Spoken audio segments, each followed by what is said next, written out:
Again, the donation boxes are going around, so please donate generously. This is our opportunity to directly support and help this cause. And also, we can just go, cut down. We need to go straight to the questions so everybody has a chance. Thank you.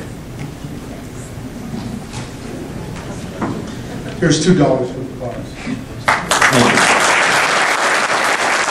Isn't it true, sir, that we wouldn't all be here if it wasn't for the Holocaust, when the governments of the world colluded before the Holocaust to keep Jews from fleeing Europe and going there?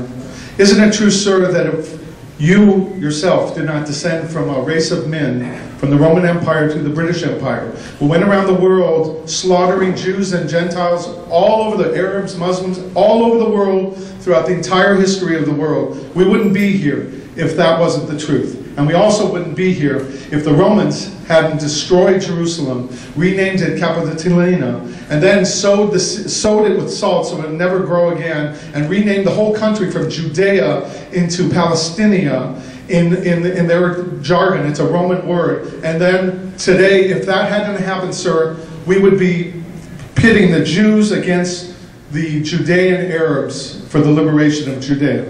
And that's just absurd. Well, there's a lot of ifs in that thesis, and it was all a very long time ago.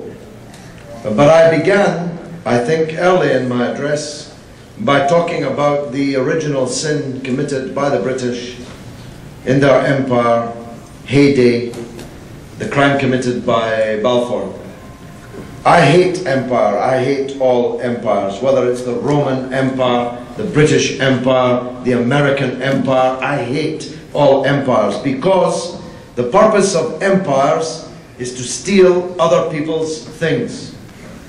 George Orwell, in his underrated and first novel Burmese Days, talking through the autobiographical figure of Jim Flory, a colonial official in Burma, in a rather peculiar chat-up line of a young woman, says, at the end of the day, empire is about going to other people's countries and stealing their things. That's what the British Empire was. That's what all empires are. And I'm against them. But you know, if everybody in the world asserted the right to go back to where they were 2,000 years ago and kick out all the people who had been living there in the intervening 2,000 years, the world would be in a state of absolute conflagration. Indeed, to just state that proposition is to demonstrate how absurd the idea is. The people living in Palestine today, very largely, are not the victims of the Holocaust. They're people who already had a country in the United States of America. Nobody was mounting pogroms against them. Nobody was harming Jews in the United States of America. So why did they leave the houses they had in Brooklyn and go and take the house of a Palestinian and kick him out of the country into a refugee camp? I take second place to no one as an anti-fascist.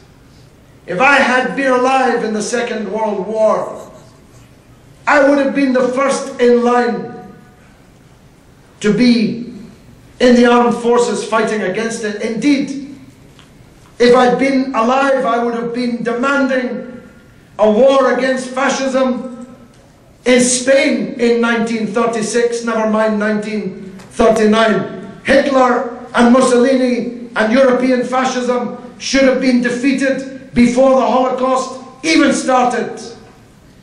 I spit upon those North American and European governments who locked their doors to the Jewish refugees fleeing from the darkening clouds that preceded the Holocaust. But the Palestinians are not guilty of the massacre of the Jews. The Palestinians did not gas the Jews.